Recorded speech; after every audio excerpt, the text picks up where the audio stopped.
Hi, this is Bobby Albano, and we are with California Curb Appeal. Today, we're doing training on the residential listing agreement. Like I was explaining to the group before the recording was on, the California Association of Realtors really used the pandemic time for some good work. They went through and they updated a lot of the forms, and they made them more intuitive. A lot of the things that you think should be grouped together are now grouped together. All your terms are together. They are updated in the sense that the things that we don't run into so much anymore are off the form, and they've added the things that we do run into. Things like, let me give you an example: ring doorbell cameras or doorbell cameras. They address that now. Bathroom mirrors, it's not assumed that they come with the property. You could buy a decorative mirror and you put it in there much like you hang a picture. So those are the types of things that they updated to make more sense in today's world. I kind of got sick and tired of using a form that said, something about a what was it? The satellite dish. That was so 1990s. I don't know, but anyway, I'm really glad that things have been updated. They use their time for good use, and they did that for us, and that's what our dues pay for, and that's why I like to see it. I like to see our money going for good. So today, the residential listing agreement. I'll go ahead and share my screen, and we'll get right to it. Okay, here we go. All right, so share, share, share. There it is. Okay. All right. So the residential listing agreement, like I've explained before, when you go to your zip forms and you open up what you think or what is titled the residential listing agreement, what you're really going to get is you're going to get a form packet. It's going to include the form residential listing agreement, but it's going to be a form packet. It's going to include those documents and disclosures that are referenced in the residential listing agreement. So you're going to need all of those. There's also places in the residential listing agreement and purchase agreement and a lot of other different form packets that have areas that if you check a certain box, it's going to actually add a form to your packet. So it's very nice that way. You don't have to try and remember everything that goes together. It's going to be kind of put together for you. So it's really nice in that sense. So the first form that's in our packet is a disclosure regarding real estate agency relationship. Now, it's required by law that we disclose this every time we work with a new client. And so that's the reason why it's included in a lot of different packets. Okay. Now, the first line up here says, if checked, this form is being provided in connection with a transaction for a leasehold interest exceeding 1 year as per Civil Code Section 2079. Now, let's see. Okay, yeah. And then the next, so you would check that box if you are going into this transaction and there's going to be a leasehold interest exceeding 1 year. Now, this next line says, when you enter into a discussion with a real estate agent regarding a real estate transaction, you should, from the outset, understand what type of agency relationship or representation you wish to have with the agent in the transaction. So this is a statement that goes to the client, and it's good if you explain this disclosure with your clients as a first step in your relationship with them going forward as their agent. This is going to give them a real sense of what you are doing for them. A lot of times this is kind of brushed over. We don't spend any time on this. And what happens is a lot of things are taken for granted. Clients think that you're supposed to be something you're not, or their expectations are a little wonky. So going through this disclosure form is very helpful to really, from the onset, like it says, get a clear sense of their expectations, your expectations of them, and what you're going to expect from the other parties in the transaction. So we'll go over this form in another class in more detail, but I did want to just, say that for now. All right. So these here are all the civil codes that reference the need for this form. And if I were you, I would just spend some time and read through that form. It's just good information to have. In fact, anytime you have a client sign a form, you should have already read through it previously, then maybe even twice or three times if you're having trouble understanding it, because you want to have a very good sense of how to explain it to your client. And the only way to do that is to know it yourself. All right, another part of this form packet is the Fair Housing and Discrimination Advisory. Then another part is the possible representation of more than one buyer or seller. And again, we'll go through this in another class. Wire fraud and electronic funds transfer advisory. And then we finally arrive at our residential listing agreement. Okay, now, when you were in real estate class, you learned that there were different types of listing agreements, right? We have the open listing, we have the exclusive authorization and right to sell, which is this one. There's different types of listings. So underneath the title, it actually says which type of listing this is. It's an exclusive authorization and right to sell. What this means, if you're using this form, and the open listing form is also in our zip form library, so you can also take a look at that one. But what this means is that no matter who sells the property, you are entitled to commission. Doesn't matter if he sold it, if he showed it to the person who eventually bought it. It doesn't matter. It doesn't matter. If that house sold, you are entitled to commission, period. And this is the preferred form for most California real estate professionals. All right, we're going to start with the date prepared. The reason why you have a date prepared, this actually makes this form unique. Once you put the date on there, it's like the form number. When you reference this form, you're going to reference the residential listing agreement dated. That's your identifier. So the date prepared, you want to make it for the date prepared. If you're writing it today, but you're not going to have your appointment with your client till tomorrow, you still want to write the date prepared as today. It doesn't really matter, because it's what you're doing is you're putting an identifier on this form. So when you refer to it later, you know which one it is, because you might write another one tomorrow, and that date prepared is going to be on that date. So what you want to do is, if you are preparing multiple residential listing agreements for the same client, you want to make sure that your date prepare is different on every one. I can't see that you would probably write 3 in one day, but if that were the case, try and have a different date for each one. Okay, so exclusive right to sell, you're going to put the seller's name here. Now, all of the forms, when they did the update, they made it possible for 4 individuals to do any kind of real estate transaction. Yay! Remember when it was only 2? And then if you had 4, it was just some really awful type of new forms you had to, it was just a mess.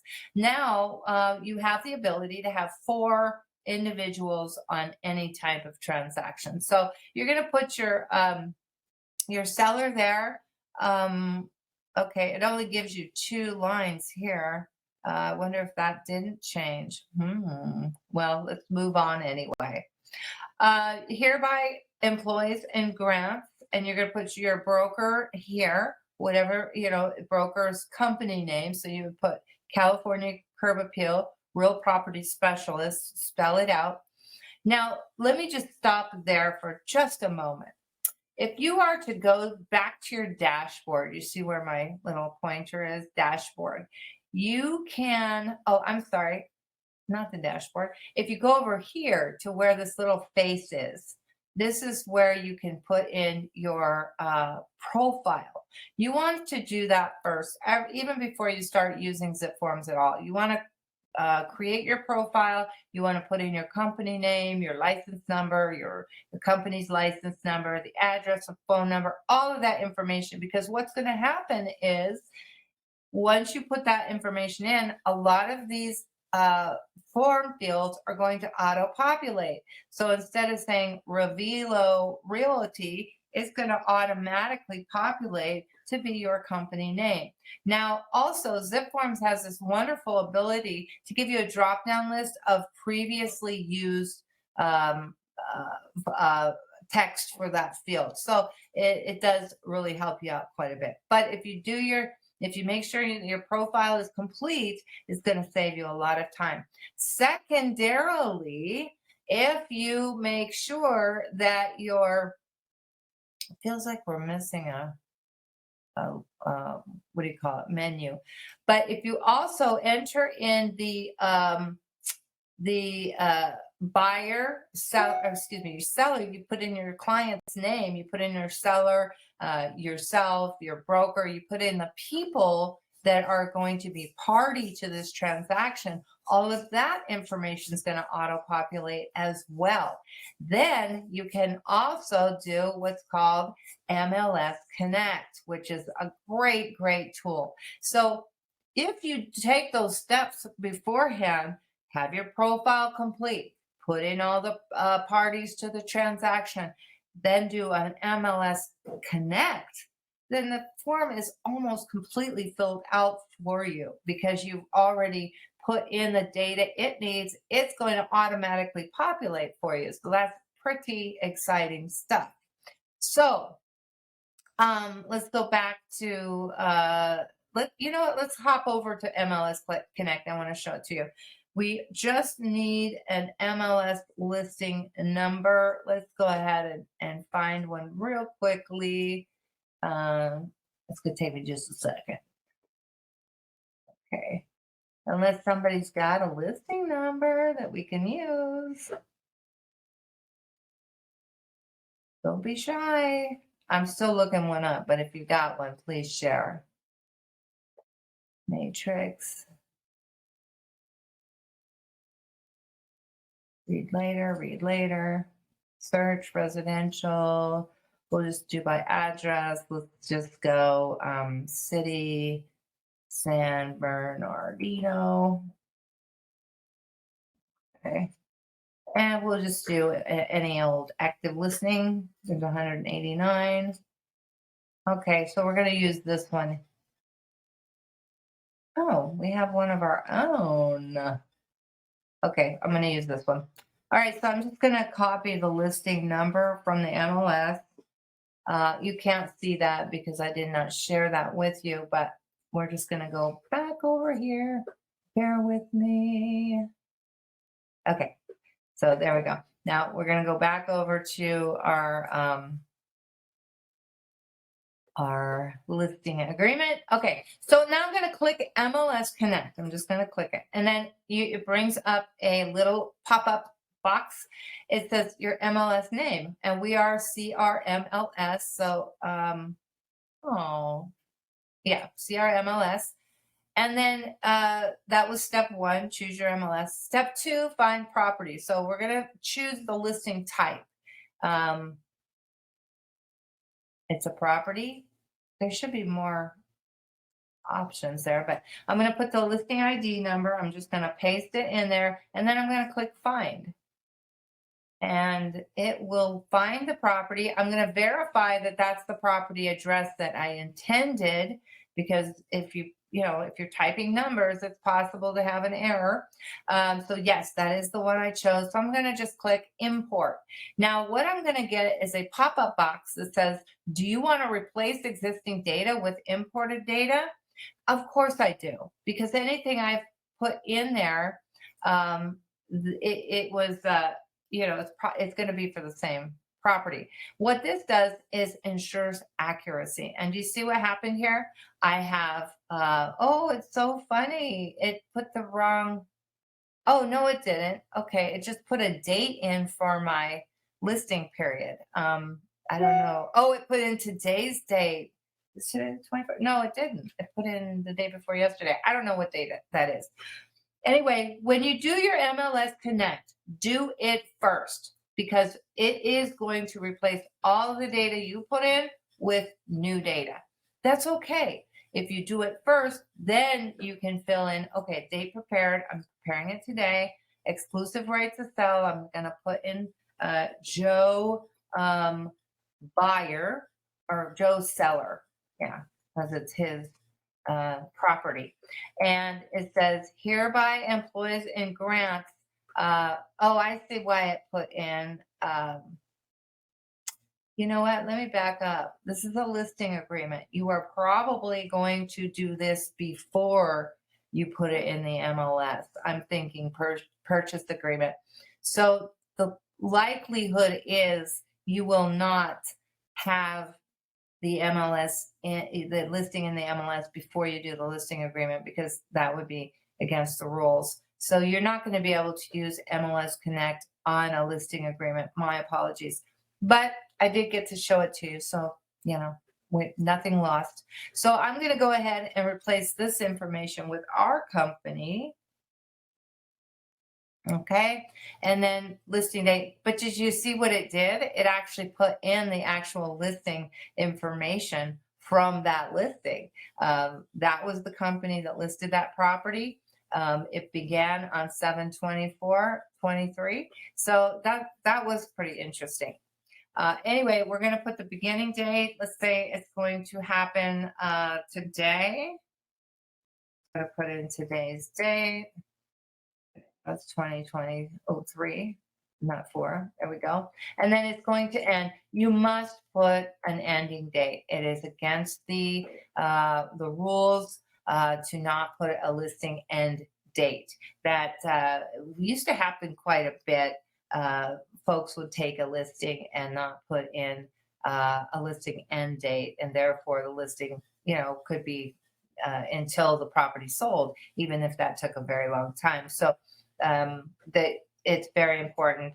Now, on residential listings, I like to put a 6-month listing period because that allows for your escrow to fall out at least one time and you to find a new buyer and get back into escrow, possibly 2 times. A 6-month period will give you that flexibility. So you want to do at least 6 months. Anything less than that, it doesn't seem like it's long enough. But if you're in a hot market and you do expect it to sell pretty quickly, then, do a 3-month listing agreement. But I always recommend 6.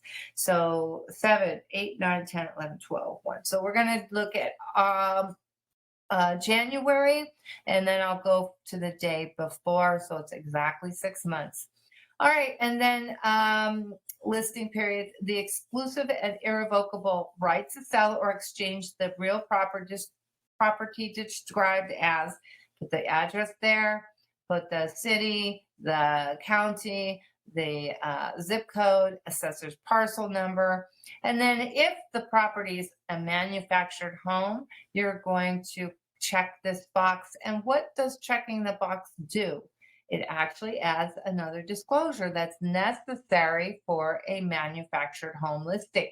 So this is a very intuitive form.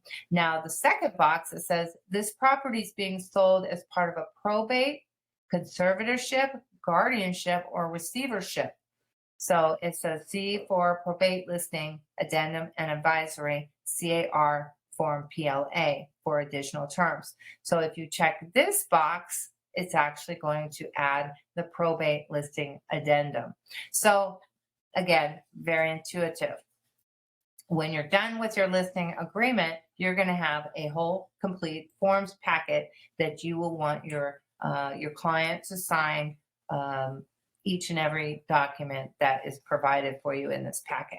Okay, now we're going to, wow, this house is 175. Oh my, y'all might want to look at that. This is an anomaly.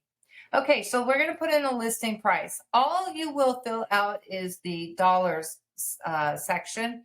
This, though, it's going to write it out in textual form automatically. You don't have to fill that in. Then it says listing terms. If there are any particular terms for your listing, one example might be of a listing term that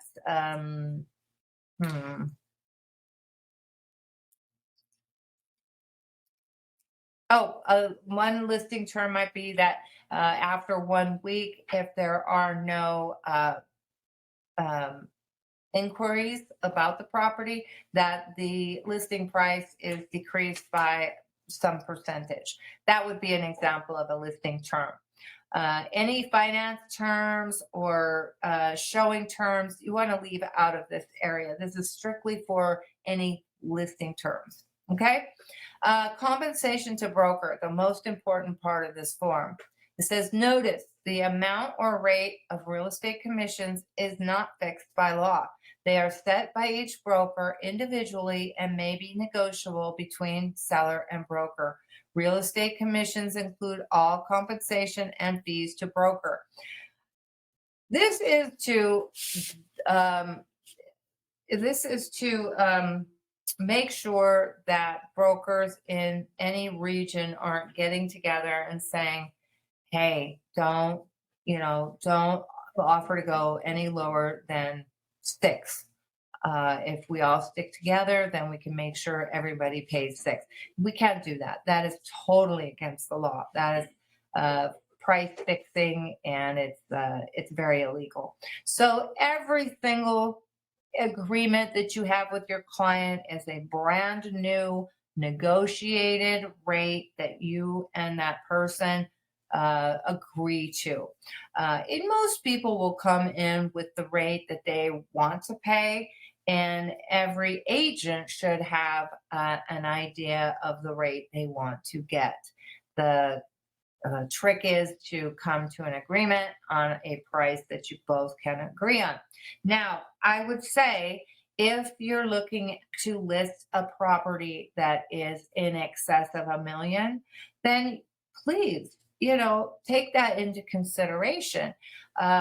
Look at the amount of work that you're going to be doing and choose a percentage that lets you arrive at a fair price. However, if you're listing a property that is like this one, 175, maybe you're looking at a listing price that it's in excess of 6%. You have to look at the amount of work you're doing and what your proceeds are going to be, not proceeds, but what your commission is going to be. Is it enough to pay your costs? Is it enough to pay for the number of hours that you're going to need to dedicate to this transaction? So if you're ever in question, before you go to your listing appointment, run it past me, run it past someone else and say, look, I'm thinking about making my bottom line this commission rate. And make sure that you feel comfortable with it. You're not selling yourself so cheap that you're going to be running around for free. We can't do that. Okay. So run it past somebody, run it past me, run it past your circle leader, and come to a bottom line that you're not going to go past. Okay. All right. Seller agrees. I'm at section number 3A. Seller agrees to pay broker as compensation for services irrespective of agency relationship either. So it gives you a choice. You can charge a percentage or you can charge a flat fee. Or if a purchase agreement is entered into, the purchase price, or I'm sorry, let me back up. Okay, so it's a percentage of the listing price, or if purchase agreement is entered into, of the purchase price, or if you want to say this listing is 175, is that the price it's going to sell for? Maybe, maybe not. Perhaps they are listing it low, hoping to drive the price up. So this, or maybe that's on the high side and they're expecting to get something much lower. They're just trying to get as much as they can. So it gives you the option. Do you want to charge 6% of the selling price, whatever the price is that it actually sells at, or do you want to set that amount at 175 or 200 or whatever? So you can say 6% of the selling price or 6% of 175. So you can set that rate so that your commission is a little bit more what you expect. It's not, an unknown, because maybe this house is in such poor condition that you're not going to get over 100. Well, that commission for 100 is a lot different than the commission for 175. It's almost half. So if you are unclear or uncertain of what the property is going to sell for, then maybe you want to set that price. Okay. And it gives you this option also to add an additional amount over and above that. So you can also add actual expenses or photography or cost to maintain, or this form gives you a lot of flexibility in structuring a commission that is exactly what's going to work for you and what's going to work for your seller. So moving along, if the listing period or any extension, if during the listing period or any extension, broker, cooperating broker, seller, or any other person procures a ready, willing, and able buyer whose offer to purchase the property on any price and terms is accepted by the seller, provided that buyer completes the transaction or is prevented from doing so by seller, broker is entitled to compensation whether any escrow resulting from such offer closes during or after the expiration of the listing period or any extension. Okay, what does that mean? It means that you are entitled to your commission if any buyer is procured and completes the sale, or any buyer is procured and does not complete the sale, but it's at the fault of the seller. So the seller is the reason why this all stopped. Maybe the seller changed his mind, which, contractually that's not allowed.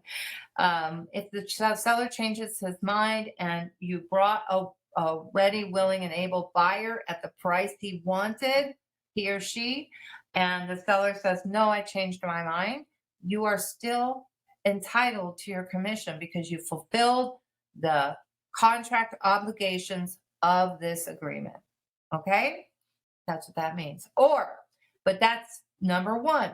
And then it says, or if within, now this is what you call your safety clause. Okay? Your safety clause is an amount of time after the expiration of the agreement that you can say, if anything happens during this time, the agreement is still in force. Okay? So I'm going to read it. It says, if within, and I'm going to use 30 calendar days, A, after the end of the listing period or any extension, or B, after any cancellation of this agreement, unless otherwise agreed, Seller enters into a contract to sell, convey, lease, or otherwise transfer the property to anyone, and that's your prospective buyer, or that person's related entity, maybe they're buying it as part of their company or a trust, who physically entered and was shown the property during the listing period or any extension by broker or a cooperating broker, or two, for whom broker or any cooperating broker submitted to seller a signed written offer to acquire, lease, exchange, or obtain an option on the property. Seller, however, shall have no obligation to broker under paragraph 3A2 unless not later than the end of the listing period or any extension or cancellation, broker has given seller a written notice of the names of such prospective buyers. Woo! Did you get all that? Okay, what does that mean? It means if you show, this is important. Hey, Bobby, how you doing? My apologies. Okay, so when you are showing the property during the listing period, you want to keep a list of everyone you showed the property to. If during the safety period, the 30-day safety period, this agreement's no longer in effect, you're under the 30-day safety period. If the seller goes ahead and sells the property, and you can show the seller, hey, I showed the property to that buyer, then you're entitled to the commission. So it's really important. Those open house, what do you call them? The sign-in sheets that nobody wants to sign. There's a purpose for those, and this is the purpose. And let me tell you, you do not ever want to have an agreement that doesn't have that safety clause. It's really important because, some people are tricky. Maybe they're going to, let the agreement cancel, and then they're going to sell the house and not have to pay commission, or so they think. That's what this is for. It's for not necessarily if somebody's being unscrupulous, but in case you did the work, but the person just came in a little later.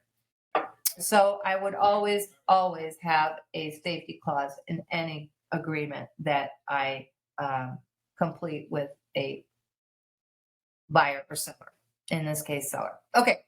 Or 3, if without broker's prior written consent, the property is withdrawn from sale, conveyed, leased, rented, or otherwise transferred or made unmarketable by a voluntary act of seller during the listing period or any extension. Okay. Let's say the seller changed his mind, and so he moved in his brother-in-law and their 10 kids, and they just made it impossible to show the property, and in an attempt to make the property unmarketable, then you are still entitled to that compensation. Okay. Let's see. Okay, so that was when the seller is entitled to pay the commission. Now, B, if completion of the sale is prevented by a party to the transaction other than the seller, then compensation which otherwise would have been earned under paragraph 3A shall be payable only if and when seller collects damages by suit, arbitration, settlement, or otherwise, and then in an amount equal to the lesser of 1/2 of the damages recovered or the above compensation after first deducting title and escrow expenses and the expenses of collection, if any. So what the heck does that mean? Well, if the sale is prevented and it wasn't anything the seller did, like he's not trying to get out of anything, but there was a fire or, some other natural disaster where you can't sell the house any longer, it's prevented from the sale. Then compensation, which otherwise would have been earned, shall be payable if and only if the seller collects damages by suit, arbitration, settlement. So when the insurance pays out, then you would be entitled to an amount equal to the lesser of one half of the damages recovered or the above compensation after first deducting title and escrow expenses. So when you open, let's say you were in escrow at the time of the fire, escrow is going to have a fee, and so will title in most cases, because they will have pulled the prelim, which is an expensive report to grab. And then escrow is going to have a fee for opening escrow and doing whatever work they had done up to that point. So you're going to take the above compensation, which whatever you had this agreement for, and you're going to subtract what title and escrow are charging, and then you'll be entitled to that amount or one half of the damages recovered. Okay. All right. In addition, seller agrees to pay broker. Now, this is where you would put in, excuse me, if you wanted the seller to pay your expenses. So let's say you're giving them a real good deal on the commission portion, the percentage portion, but you want him to pay the hard costs, the things like photography, cleaning, yard care if the yard is a mess. I mean, normally yard care and cleaning aren't things that an agent would pay. So let me just back out of that. So the photography, that's something an agent would pay for. Putting the sign out front, that's something the agent might pay for. So all of the hard costs, if you would like the seller to pay those because you've given him a good deal on the commission, then you just list those items right there on this line. Okay, seller has been advised of broker's policy regarding cooperation with and the amount of compensation offered to other brokers.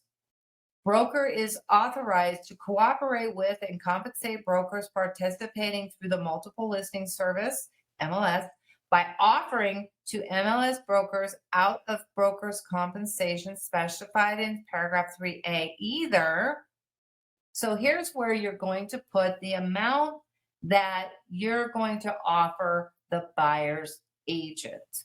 And that's the amount that's going to be listed in the MLS as the offer to other agents, what you're going to pay out of your own commission for their cooperation. This amount has been shrinking and shrinking and shrinking because we always take away your compensation before we take away our own.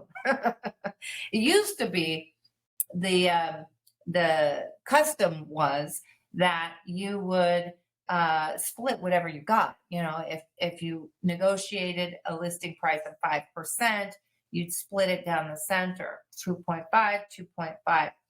But I've seen more and more where if you're going to give a discount, you're going to give it off of somebody else's pay, not your own. So maybe you're going to offer to pay the other side 2%, and then they need to collect the additional 1% from their buyer. That's becoming more and more popular. But you can do it any way you like.